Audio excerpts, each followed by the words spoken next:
54 countries held their Olympic trials this weekend. Yet it's the US and Jamaican trials undoubtedly taking centre stage.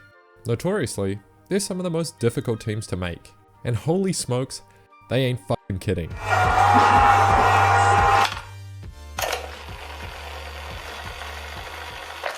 Earlier this month, Oblique Seville put Jamaican's men sprinting back on the map with a 982, taking out Lyles with one of the most diabolical looks in the process. And that time happened to be the first sub 9.85 second time by a Jamaican since the Rio Olympics. But in the background, there were rumours by Stephen Francis, the ex-coach of Asafa Powell, sprinting legend and world record holder prior to Usain Bolt.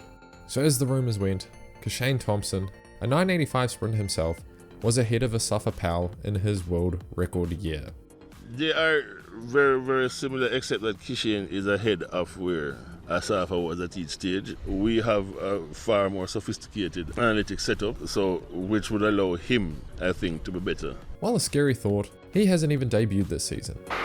Yes, we do. Kishane Thompson was away well. Look at Kishane Thompson exploding now and going away. Holy shit.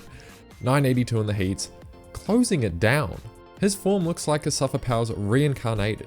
But you know how it goes. One time doesn't mean anything. Great start for Keyblade. Kishane Thompson now storming forward, and they make it safe. 9.8. And then he did it again in the semis. And man, let's be real. You know what happened in the finals. Set off. Great start for Oblique Seville. Kishane Thompson on support. Kishane Thompson steps forward, and this is the 9.77 seconds. World lead, and a time so quick, he's now one of the top 10 fastest men to ever race the 100 meters. We haven't seen Jamaican men run this fast since 2016. And in the case of Thompson, he did it in his season debut.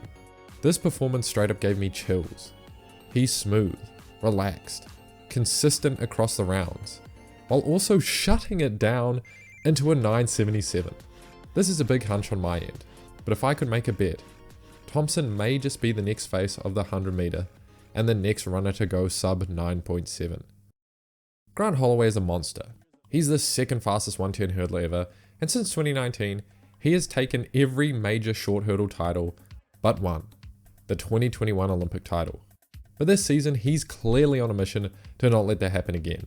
12.92 in the heats, 12.96 in the semis, and then a finals run so disgustingly quick, only 3 people in history have ever gone faster, and he's one of them.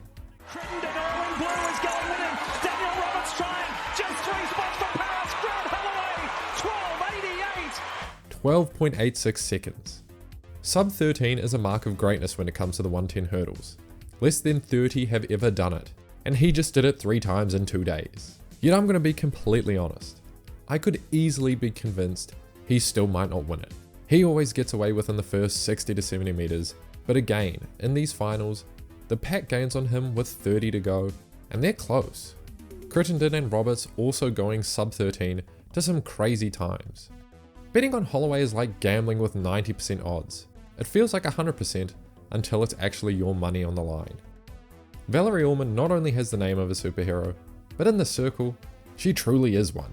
She routinely demolished the US trials by an entire 8 meters. And there, look at that edge. Look at that edge. That's a big throw. What a throw by Val Allman. With a 70.73 meter throw. And that's not even counting her prelim throw, which was even further. But again, that's just routine for a domestic competition. It's what she's been doing internationally this season that's made me a true fan. Cuba's Perez shook the world this year with the furthest women's discus throw since 1998. A colossal 73.09 meters. Over 3 meters further than anyone else this year. Solid Olympic favorite, right? Not even close. Allman and Perez have matched up 4 times this year since her 73 meter throw. And Allman has won every single time, as well as racking up an undefeated 8 win streak. It's pretty safe to say now that the wind helped a lot. The women's 100 meter also saw the rebirth of our Jamaican woman. Jamaican sprint fans have had it rough all season long with injury scares, late starts, and some hefty weight gain. But these girls, I swear to God, they're just paid actors setting the stage for Paris. Because come trials, and it's almost like they were teasing us the entire time. Kemba Nelson, Fraser Price got an excellent start. Sharika Jackson turns on the afterburners now. Spectacular performance. Jackson's back into her smooth, strong running with a 1084. 19-year-old Tia Clayton is finally blooming into the senior ranks with a 1090. And Shelly Ann, she's working back into her game at age 37. You honestly love to see it. It wouldn't have been the same without the Jamaicans kicking ass at this year's Olympics. Oh, and Jackson was also seen fighting for her damn life to take the 200 meters in a pretty average time of 22.29 seconds.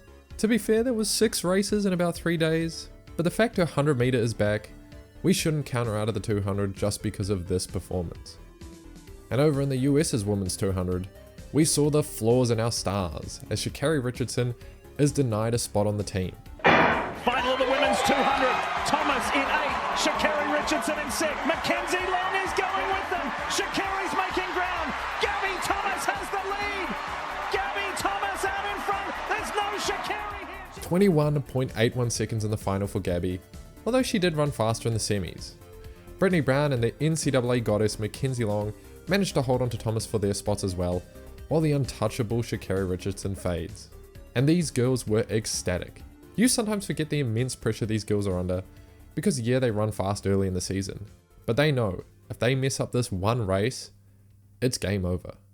And somehow in a week where we got a 9.77 second 100 meter, Noah Lyles still steals the show, in the men's sprints that is. We sometimes forget this man is a 200 guy, so when his 100 is this sweet, you know something special is coming in the 2. But hold on, Kenny is a 200 guy as well. Who's got the speed when it counts? Let's find out in the men's 200. Inside, Bernard will lead off the turn. Coming off the turn, Benerick is making moves, but we know how Lyles closes come trials time. Lyles says, no worries, I'm here to do it. Noah Lyles going to Paris again. 19.53 seconds, taking down the 28-year-old trials record by Michael Johnson, while also extending his win streak to 25 in a row. Yet somehow, he still only barely eked out this win over Kung Fu Kenny, who went 19.59 seconds, followed by Arion Burrito Gate Knighton, and Christian Coleman is executed from behind for the second time this champs. With times like these, this event is already sold. Only 4 guys have ever gone faster than this in this generation of sprinters, and that's 3 of them right there. All that's left is to see what form Tobago is in. And while the days prior were crazy, the back end of this trials went fucking berserk. First, men's 400 meter hurdles. Rai Benjamin is the cream of the crop this year, belting this field by over a second to a clear world leading time of 46.46 seconds. It's Ryan Benjamin and everybody else. CJ Allen has a shot. Look at Trevor Bassett digging deep. So Ryan Benjamin wins 46. 0.2 faster than the other 2 best in history have run this season. But while his male compatriots can't best him, Sydney McLaughlin sure can. Win by a second? That's light work. How about run a second faster than anyone else in the history of the entire event? Also off to a strong start. All hang out today. She's gone up quite well. Look at Anna Cockrell coming on. There's no question about the lead and the victory. Sydney Mclaughlin-Levrone. It's a world record in the last event. 50.65 seconds, a literal 2-second victory over the rest of the field. And yeah, okay, it's not actually a second, but she is 0.8 of a second faster than anyone else ever. And if that stat wasn't impressive enough, she ran the Olympic qualifying standard for the 400 flat while going over hurdles. That's nauseating. Bowl is done. Sydney McLaughlin is a bit like Duplantis. The world record is just your current personal best, and no one should expect it to last very long. The women's 100 hurdles is quite honestly the toughest event in all of track right now. Every finalist had the Olympic qualifying standard, 6 of them having gone sub 12.5 this season, 2 of them with Olympic medals and World Championship medals. Final of the women's 100 hurdles. And at the 7th hurdle, there was 0 separation until there was. Kenny Harrison on the inside in yellow.